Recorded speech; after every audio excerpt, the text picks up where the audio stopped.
Welcome to a currently unnamed project from two coaches that you probably don't know. And if you do know, you might not like us, but you might learn to like us. And maybe that's why we're here. So, my name's Drew. This will be released first on the Empowered stuff, so you'll know that platform and my voice. And the next one you'll hear is Todd McElrath. He was my first coach in junior hockey. He was my introduction to what I now know as power. And let me just kick it over to you. And we'll just let it rip. Awesome. Hi, Drew. First of all, thanks for inviting me to do this. Like Drew referenced, I was his first junior coach. Over 10 years ago, and so honored to be here, but so proud of you and for this platform that you've created. I think one of the first things I ever heard about you from Greg Pfeiffer, of all people, was that he just does everything the right way. And I think your commitment to doing that, stubbornness maybe, and not straying from that, and a handful of other characteristics is what I think makes this so valuable, right? So just an inability to do things a different way. But I love that. I love that you're doing this. I love that you're here. I'm excited to kick off this journey again. Two coaches that are very excited about getting their start somewhere where they can have an impact. And I think at, almost 40 and chasing me behind a few years, that's a crazy thing to say, but still looking kind of for that first real opportunity. But, a question I've been dying to ask you, though, since you've kind of started your coaching career is, you always say that I'm your coaching mentor. You always say that I was your introductor to power. What was playing for me like? What did you learn from me? How did that shape, what you are today? What are maybe a couple few things that really stuck out in a positive or negative way? And how did I kind of put you on this raft and send you out into the ocean that is coaching? Because watching you from a distance and seeing bits and pieces of, okay, that was definitely me, or where did he learn that, has been a really cool part of being your friend and being a mentor to you as we've had a chance to talk about it. So what were some things that stood out to you? Yeah, I think the biggest thing was just it was a different feeling. And I grew up playing for some version of either off and on for my dad or in between those years for just random other youth coaches at the travel level in Michigan, high school.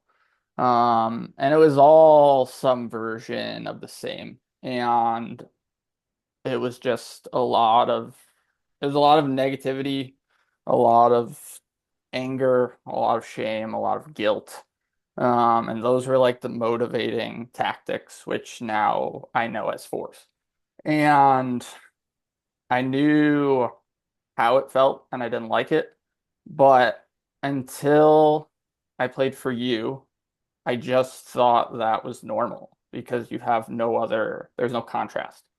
And playing for you, instead of hearing you're not this, all of a sudden I was something. You are this, you can do this. Instead of, you can't, all of a sudden it was you can. Instead of you're not that type of player, like lean into the player that you think you are, and this is how I can help you do that. Mhm. Instead of being talked to and talked down to, it became maybe not at first at 18 because I was a different person, but it became a conversation or as close to a conversation as it could have been with me not really talking because I was very shy, reserved, all of those things. So the first thing I noticed was just it was a different energy, it was a different feeling. And I've talked about like the two ceilings concept. Like all of a sudden, not just like physically, mentally, but like statistically, things started to change. And like it was like almost at a snap of a finger. Um, and like power unlocks and it creates that second higher ceiling.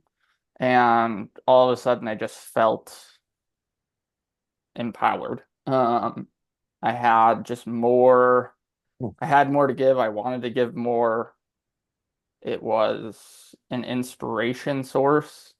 And it was just like, it was unity versus separation. I always felt separate from my coaches, us against them, even if they said they were on my side, like they weren't. Like you could just tell. Um, so that was that was kind of the starting point. I'll kick it back to you if you want to Mhm. dive deeper.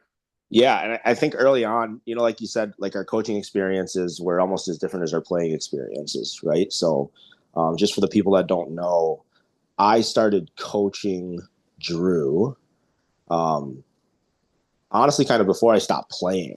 So I tore an ACL, and was invited to coach a very small junior team, and I think we'll just refer to it as that because I don't think there's a better way to put it.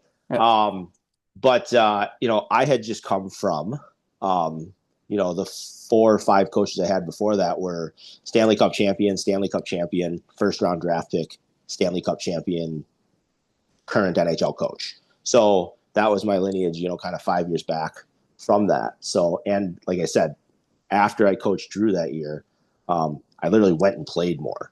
So, I think when I first was kind of introduced to that, I was still thinking about it very much as a player.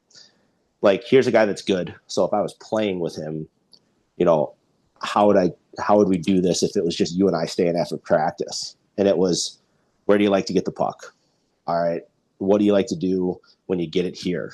And, it turns into, we'll just get it on net as soon as possible. And I think what I did was, all right, well, here's 5 or 6 different ways that, maybe I don't necessarily do it, but I can at the time, I can show it to you better than you can do it right now. So like, why don't you play with those 5 or 6 different ways and see what works for you? And the thing that stands out to me the most, just right now, kind of light bulbing in my head, is kind of that little low spin move to your forehand that we were working on the power play.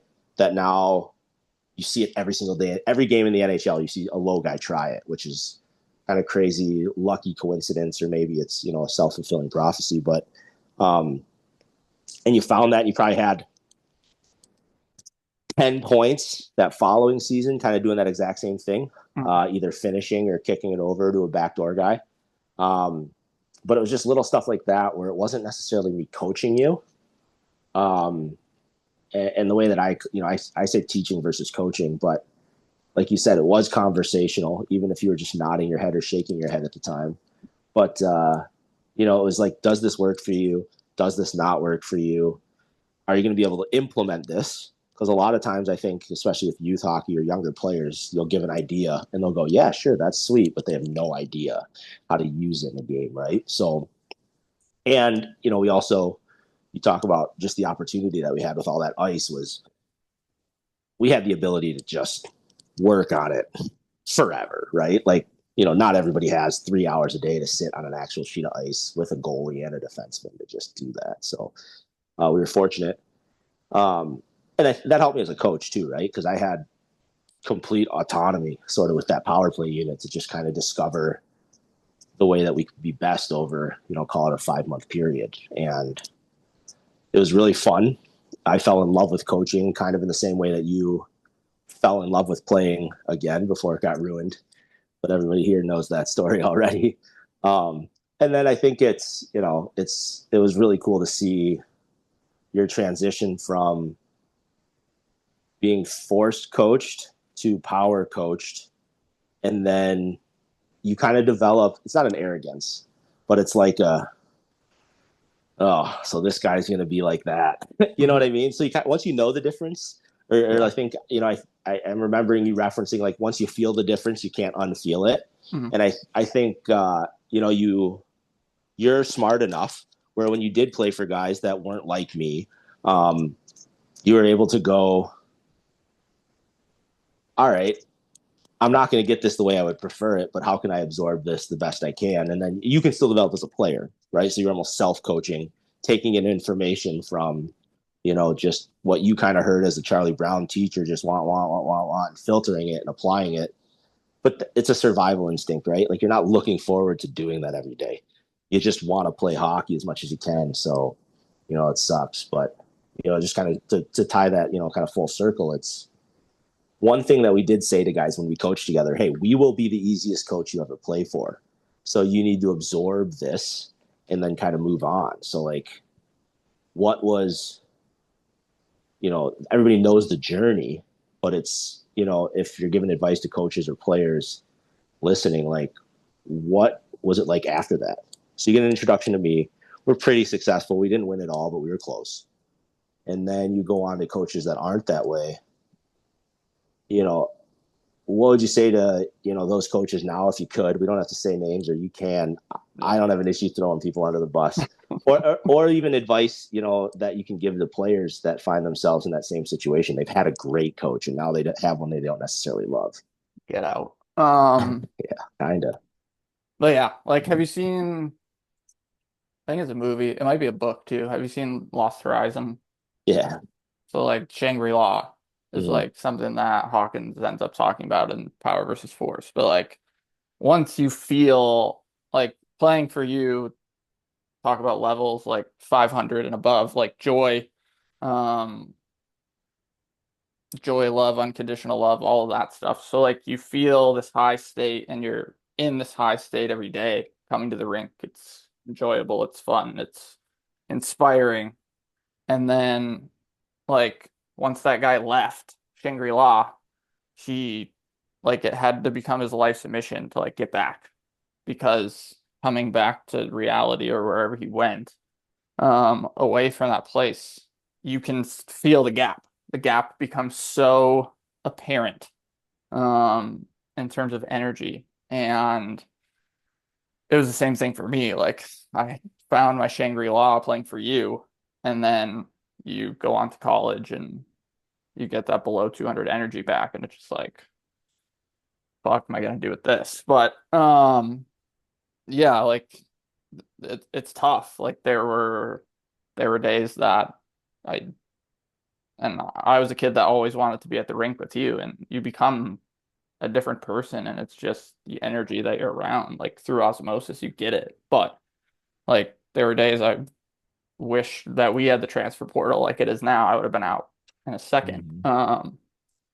But like my constraints were my constraints going from D3 to ACHA club, but like um it not being great at the second place, like where do you go from there? But yeah, it's tough. Like if you can get out, get out. I think the transfer portal, not to get on a huge tangent, but like it will keep coaches in check because you just can't do it the way that it's always been done now. It's a forcing function for change and change for the better, I think.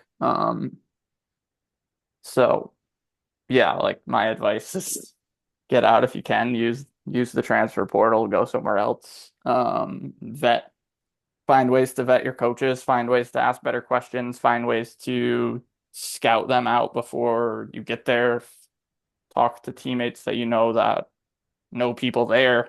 Find out the real answers because if you don't, it just becomes miserable and a long existence that like if you've had better, you're gonna feel it every day when it's not that. Oh, it's really good. And I think you set that bar, right? So I was fortunate. I always had really good relationships with the coaches that I had. I think part of that was that my father was on most of the youth hockey staff for the teams that I played for, right? So, um, they were friends, or when you're a kid, you have no idea. You just go with your dad, whatever. So I like, for example, I'll name drop a little bit, but like I played for Jeff Lurg's dad for years. I don't know if my dad knew him before or if it was just a product of, the state of Michigan or Honey Bakes trying to put the best 20 kids on one team so he could just kill everybody for 4 years. But, um, or if, they just met in a rink one time when we were playing against each other and said, hey, we're going to load up. you know, bounce Todd over to Honey Baked, whatever. Let's go with it. So, you know, and then because of that, I think I just, I also had a ton of confidence as a kid. So it was nothing for me to walk up to my head coach and just be like, hey, like, I hate where I'm at on the power play. Like, can I move anywhere? Like, I'd rather be off of it than where I'm at. And I had kind of the confidence to say that, and actually believe in it, right? Because I almost would rather either be productive or not do it. You know what I mean? Like, if you need a guy to stand in front of the net, let's not have me do it at 5'6", 135 as a 14-year-old. Like, we had massive guys on our team that could have done it better. So, I think not a lot of players are willing to stand up to force, or they don't know how to go about it the right way. Mm. Um, or I think in your situation, you're just like, by the time you figured it out, you were like, our team's pretty good. Year and a half, I can do anything for a year and a half, and I think you just chose to. You know what I mean? Um, and I think you were, because you had that mindset, you were able to learn a lot about yourself as a player and who you wanted to be as a coach. So I think you found the value in it anyway, which there's something to be said for that. Especially at the level you were playing at. If you were sitting at Boston College and you were going through that, I think you might even redshirt just to kind of preserve what could have been an NHL career. That's probably a different conversation, but it was Not bad. yeah. But with the transfer portal the way it is now, and just no punishment, you can play for. I think you can play for 8 different teams now if you want to, right? Like, you can just bounce around every semester, which is crazy. Um, I think that it does it gives the players freedom. One, so they don't have to sit. They can maybe choose to stay in a situation for a couple years, but they don't have to sit there for 4. Um, and I think it also, the responsibility it puts on the coaches, which I think, if you hear about kind of older coaches that are sort of set in their ways, they hate it, right? Like, I got to keep doing this. But then you have like kind of younger, up and coming, passionate coaches, less than, call it, 10 years disconnected from their playing careers. And they're just like, the transfer portal is what it is, right? Like, we're building a culture here. And if people want to be a part of it, awesome. If they don't, we would rather have them leave.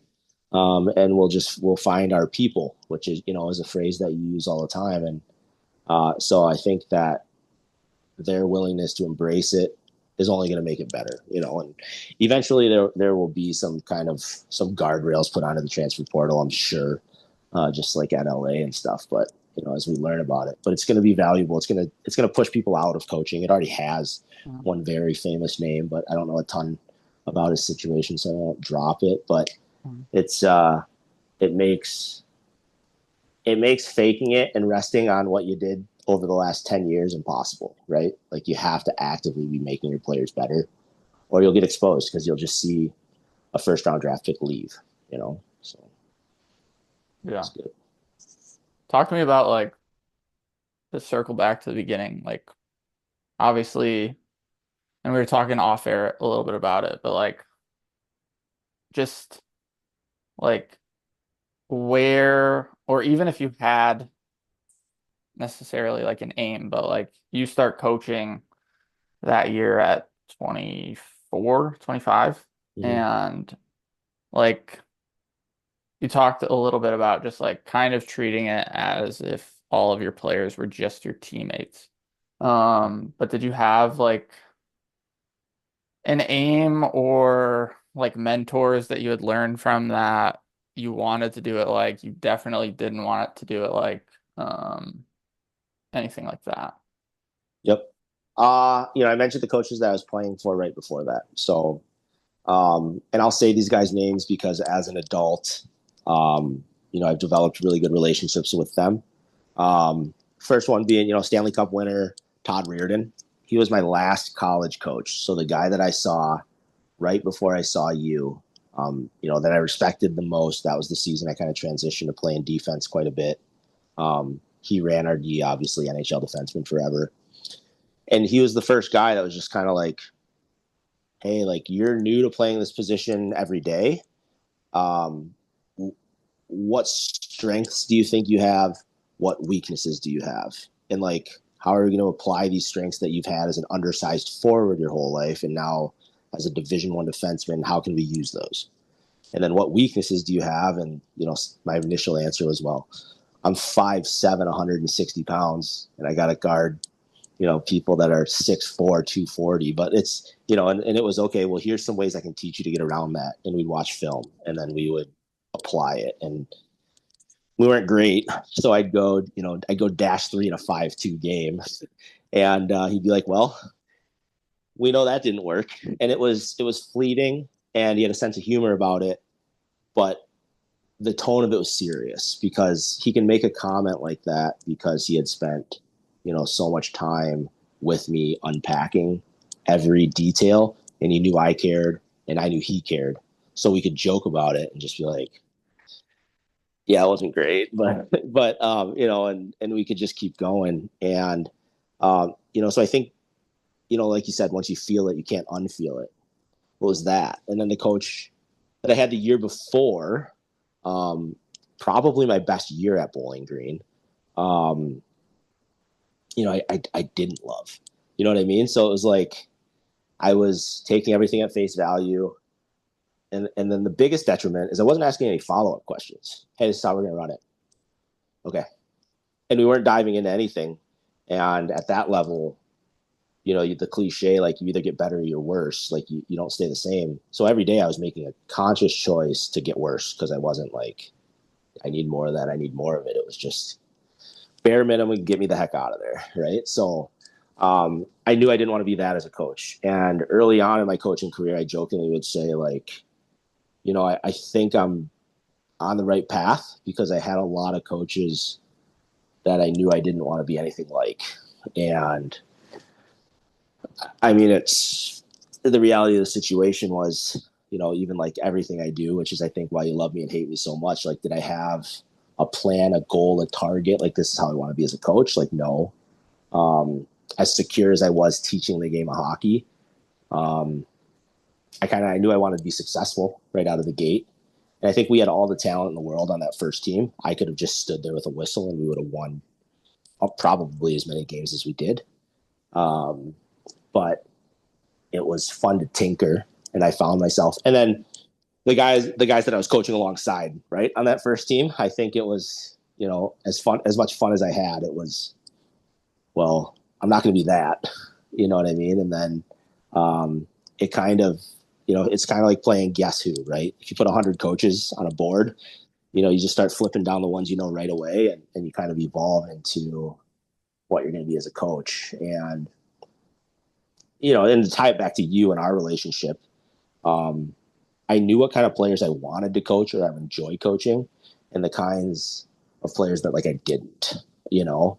And you've seen me go through that, and it can be different personality wise. Like you've seen me, we'll drop Ben's name, we'll make him famous. So like a kid named Ben Haas, which 99.99 coaches in the country would cut him on day two, right? I'm still great friends with him because he was willing to push back in a way that made you want to throw up most days.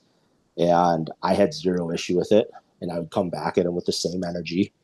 And I think had he had the advantage of playing for three more coaches that had that kind of patience after me, he might still be playing. But the reality of the situation is that doesn't exist. You know what I mean? Like you can't, especially in hockey, like you can't ask a coach if he's cracked out on the bench in front of the entire staff and team in a timeout and have the right to still play the game pretty much at every level of hockey. So, but so I knew I want, players coach is a term I'm kind of getting away from because I don't know that I love that. I don't know if I believe in it in principle. I think that should just be the standard. Your players should just know absolutely that you care about them. You'd take a bullet for them. You'd wake up for 2 in the morning for them. You'd show up at their court date. You know what I mean? You'll go to their wedding, by the way, which is, stuff I'm excited about. Um, you'd let them babysit your kid, which you've done 1,000 times for me. Um, I don't, so players coach, I think it should become an archaic term. Like you shouldn't be a coach if you can't absolutely invest in your players, which is something I firmly believe in. And that has evolved, I think, since you and I were player and coach. So I knew I wanted to be that, um, not in like a, I need everybody to like me way, but like I need them to all know that um, I like them, sure, I respect them, sure, but that I care about them. You know what I mean? There's never a kid because he'll never listen to this in a million years, right? Like so, Andrew Hoyle, just to drop a name, Google him.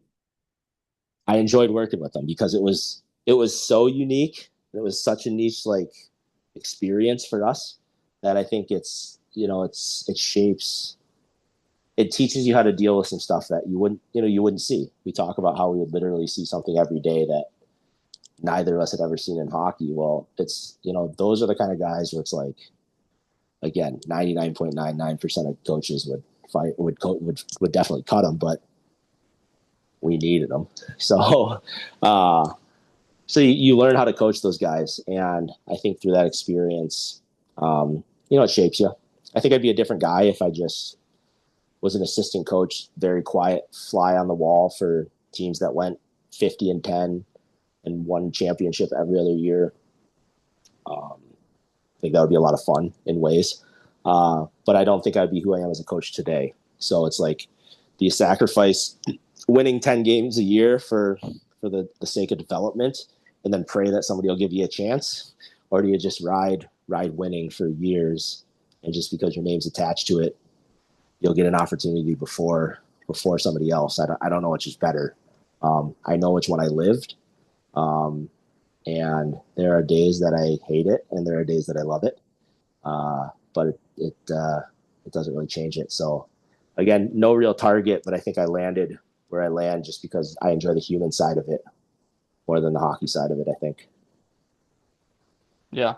I think like what you referred to as like players coach and I how it should just be the standard. Like that's the whole empowered thing that I'm on. That's the whole power versus force thing. Like if you can't if you exist and so many coaches still do, but like every every energy state, every emotional state that is below 200 um is by definition like narcissistic and like self-absorbed. So like pride is right under 200 and like they're just look around, go to a showcase, whatever. It's everywhere. And like those people are not doing it because they enjoy the human side more than they enjoy the hockey side. They have their other reasons, but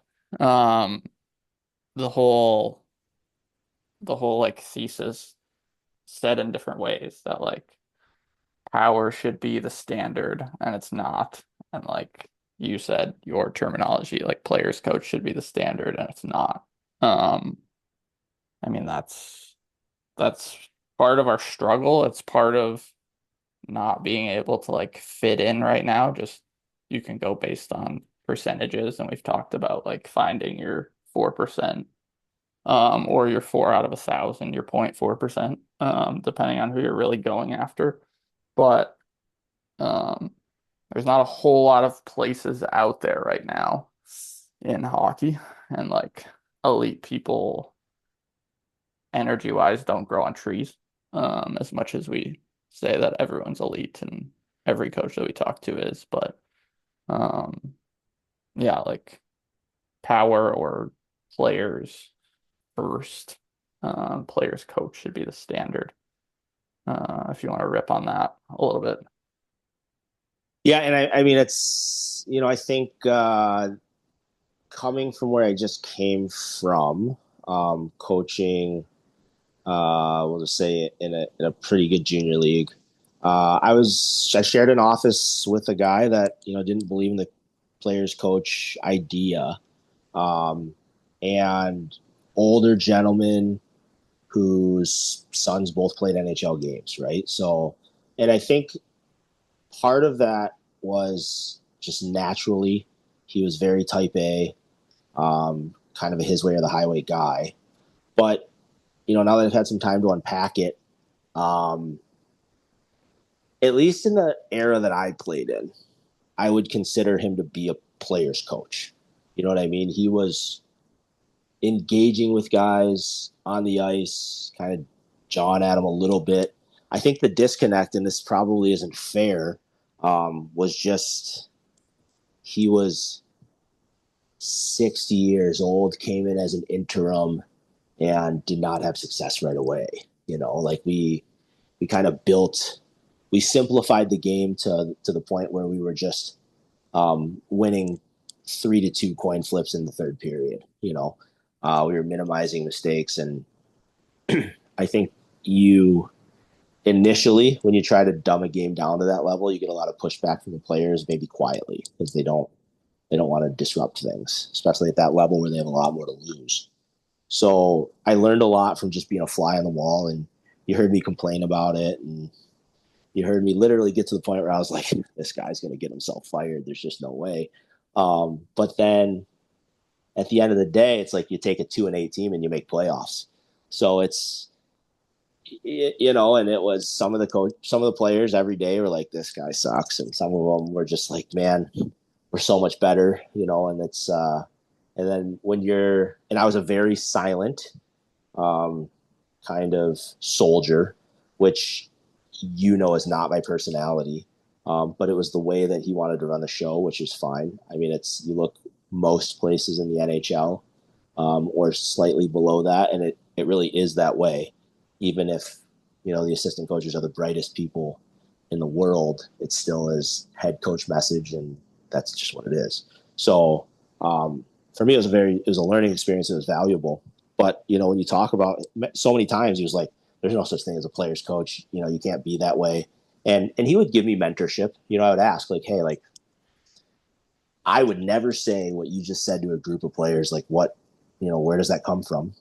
And it wasn't like it was inappropriate, but it was just like not a message I would deliver. It's pretty negative, very direct. Like, hey, we got 10 games left. You guys suck right now. We're not going to make playoffs playing like this.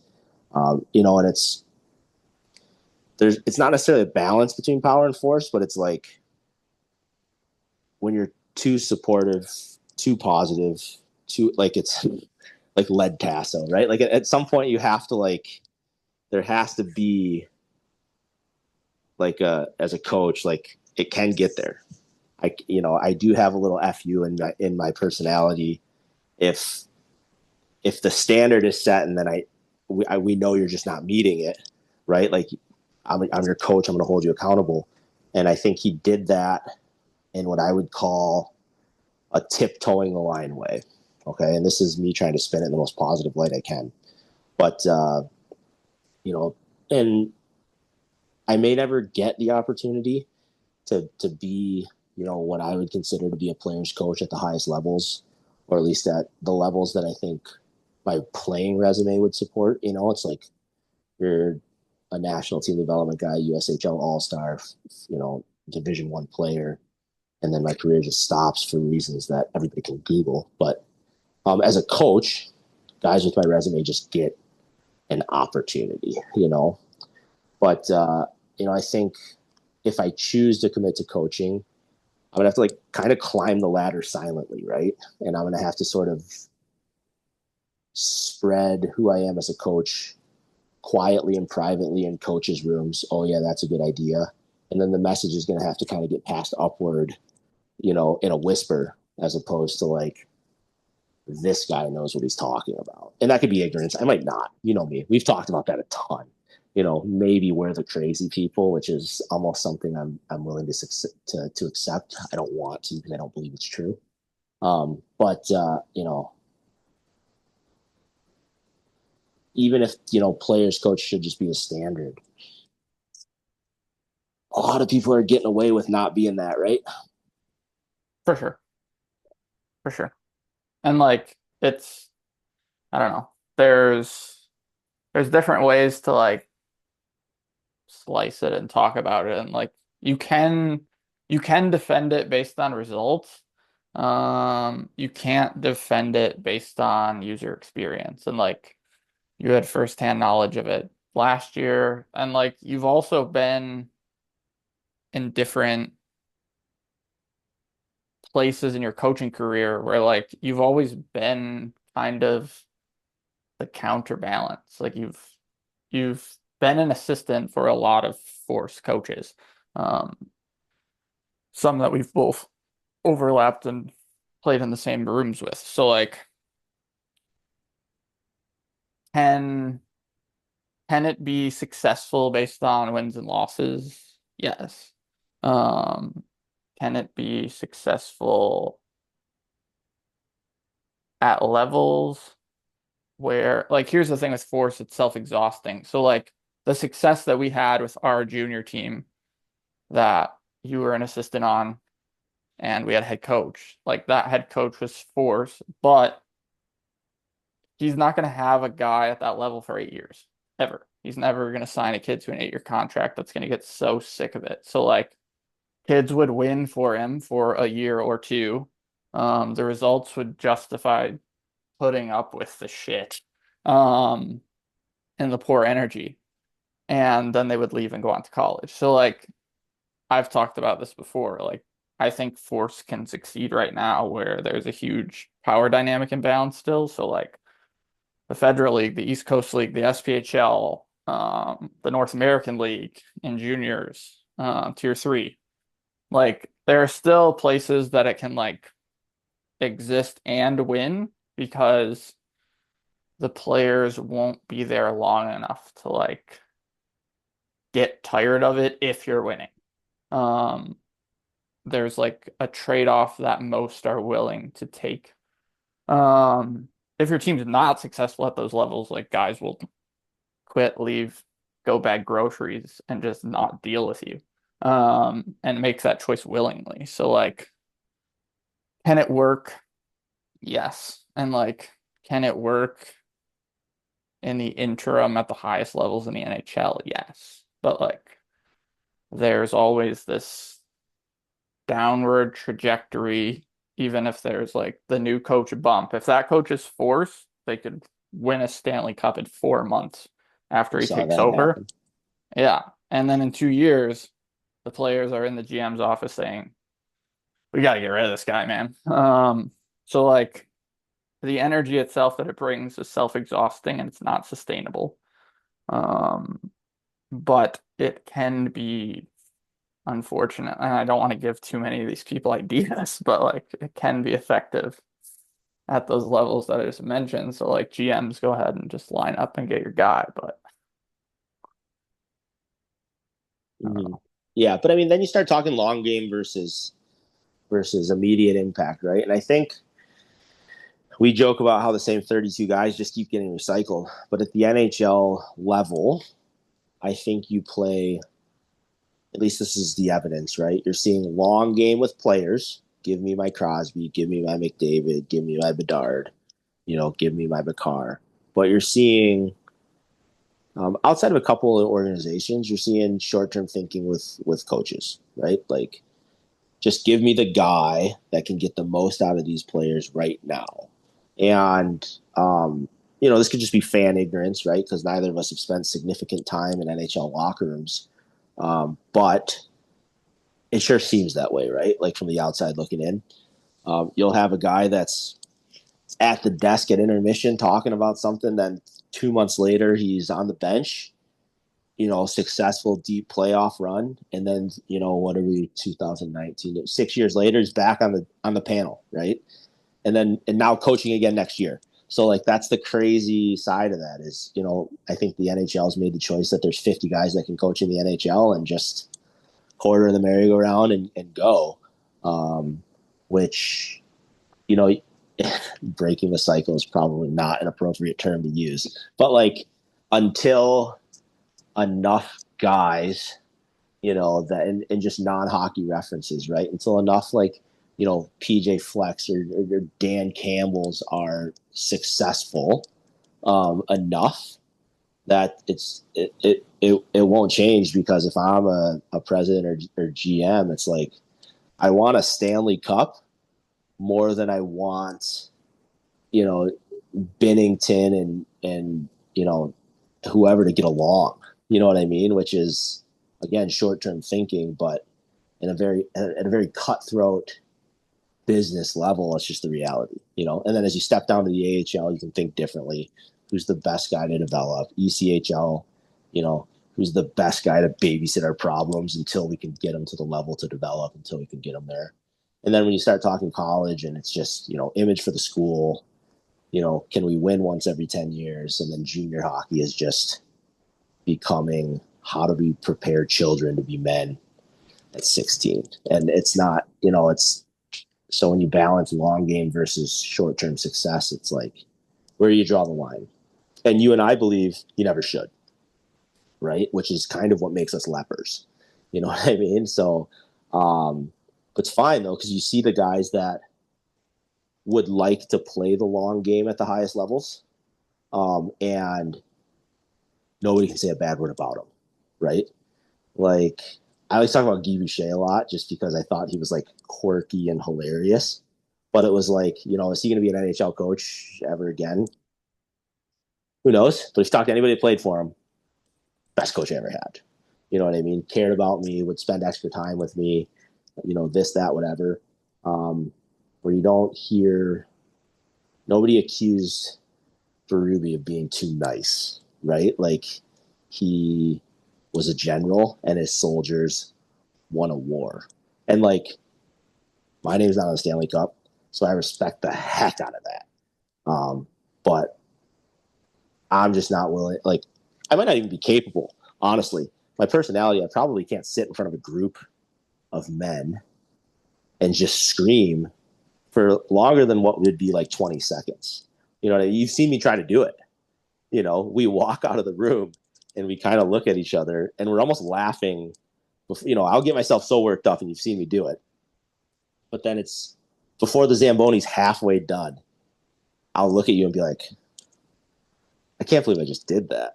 And you're like, Todd, I'm trying so hard to keep a straight face, right? Because, you know, I think, what is the word that you use? I say inauthentic, but you have, Non-integrous. yeah, non integrous. It's so non integrous that, Mhm. like, I can't. So it's, again, it's, you know, short term effectiveness versus the long game. And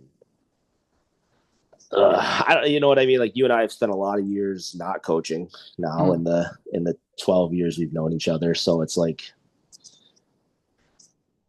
do you want to sell out? You know what I mean? Like, I don't know. I don't think you can. I think there's probably more value in us just preparing the next wave of coaches to be different, um, than to just bite the bullet and just yes sir, no sir, screaming at players. Um, you know, I don't want to do that. You know what I mean? Like, this is, I'll take a shot at an NHL coach. It went very famous, and there's a very positive spin on it. But when Toronto scores to go up 1-0 in the first couple minutes of game one, and you see the head coach go, "Relax, that's not how we do things here." Like, get excited, man. Like, you know what I mean? Like, be a human. Mhm. You know, Be a human. yeah, like, you can't. Be a This human. isn't. You know what I mean? Maybe that's why they. Maybe it's why they didn't win. You know what? I don't know. Maybe I'm wrong, but it's like, Yeah. it's not. It's the greatest game ever. We believe that, or we wouldn't make a podcast about it. But it's also the most fun that, like, either of us have ever had and been able to stick in our hand or in an ice rink. So, like, enjoy it. You know what I mean? Like, Yeah. I don't And know. it's That's the all. level, like it's the level that it comes from. And like that was to circle it back to like the introduction to you. Like I was playing for those guys that like just like business or grind, like all those words that can't stand. But like with you, it was fun and it was like there was humanity for the first time in coaching. Like and Cody Royal talks about it all the time, but like for the first time, like I felt human to human connection with someone that was my coach. And like that shouldn't happen No. at 18. Mm-mm. It doesn't happen for some guys. I think it's changing a bit, and we're getting some more guys that actually love it and like involved. But like, yeah, if there's not, you know, if there's not humanity and there's not excitement and like I'll, I mean, we'll be at a junior showcase watching players we just were a couple months ago, and like someone will make a sick play, and I squeal like a 16-year-old girl. Like it's exciting to watch something cool happen, and like it should be. You don't have to sit there and like furl your brow and make a note in your card and like talk to him later about he's not that type of player. Like, and Yeah, that happened to me once at a showcase, so that's very personal. But yeah, that's crazy. It really is. I mean, it's and that's the other side, right? Like we can sit here and we can peel stuff back all we want and talk about power versus force and short game and long game, and it's like still a game, right? Like you can't mix that up. Like especially if we're going to talk about junior hockey or youth hockey specifically. Since that you've done a lot of work with youth hockey lately, it's like sure, like does a parent of I think I don't know how much you've talked about it on this, but does a parent of a 10-year-old hope that someday his 10-year-old plays in the NHL? I think sure, right? When you buy your kid a basketball, you hope he's going to evolve to be, Doncic. But like, you shouldn't at 10. So then, when you're communicating with coaches and other parents and program directors about 10-year-olds as if they're OHL players, that's the that's like that's the delusion, right? It's not the coach that's like, hey, let's be effective, let's work on skills, let's learn how to play the game, but like at 10, let's have so much fun with it that you can't wait to come back tomorrow. Like that's the sauce. You know what I mean? Or you've talked about the junior level like we did. Um, Not as coach and player, but as coach and coach, we were not super successful wins and loss. So this is going to be a 6-month hockey school, and that's how we want you guys to do it. So try and fail and try and fail and try and succeed, and we'll rinse and repeat there. So that like if we can say one thing, it's that in March we're going to be better than we were in September. And again, it's until we see an NHL coach make a choice to be that way. And I think there's a couple teams that get forced to, but then you see a coach get fired or, players get traded. So it's tough to gain traction that way um, until you have somebody live and die by it and succeed at the highest levels. Like this is a crazy, this is such a homer take, but like if the Detroit Lions win the Super Bowl last year, everybody starts looking for their next Dan Campbell, right? Who's the meat and potatoes player that's still willing to get up in front of a podium and cry, that's still willing to be dripping in sweat in the middle of the third quarter, like all of his players, down on one knee talking to him. Like who's willing to be that guy? And if it comes and goes, people forget about it. Like, oh, it's just not going to be good enough to win. But like, it's going to take that, right? Like you almost need like Warsofsky to go on and win a Stanley Cup, and then people will go, "This could work," you know. And then you need a couple few organizations, especially at the highest level, to invest in that over 5 or 6 years. Which, and I don't know the research, you might, but how many coaches in the NHL have been coaching the same places for 5 or 6 years? Is there one? Cooper, Bednar, that might be list end. Sure. So guys that have cups recently, or multiple. So like that's the craziest part, right? Because for that to immerse itself into who your culture is at that level where there's draft picks and trades and buyouts and franchise players, that takes a long time. So if you're not willing to do that for a long time, you just you hire Sullivan to take over a ninth place team to win a Stanley Cup, or you hire Berube to take over a last place team, you win a Stanley Cup, and it bumps your organization for a year and a half, and then you're those teams are both right back where they were when they had the problem, right? So, um, ugh, I don't know. I could talk about it all day. It's frustrating, but Yeah. you know, commit to being different. Yeah. Brindamore too. But yeah, I mean, Cooper's a really good example, and he's everywhere. He's Team Canada thing. There's clips of him on the bench. He was mic'd up in that gold medal game. Like humanity and coaching. Like it, we don't need we don't need to go searching for one. He's right there, and he's on Twitter, and he's on Instagram, and he's on all the clips, and he's on YouTube Shorts, and like you can see that guy gets excited when they score playoff goals instead of going to his note card and writing down the time or whatever. And um, yeah, like there's humanity in his interviews, press conferences. Not he's not a robot, and we need more of that. And like that is literally succeeding in front of our eyes. And like they've written the playbook on the infinite game. It's just the willingness to commit to it and where your GM calibrates at, which is probably not high enough. The energy behind Tampa Bay front office down is a lot higher than most. So, Mm-hmm. um, yeah, no. You want to wrap it there? Yeah, we sure can. Yeah, no, that was fun. All right.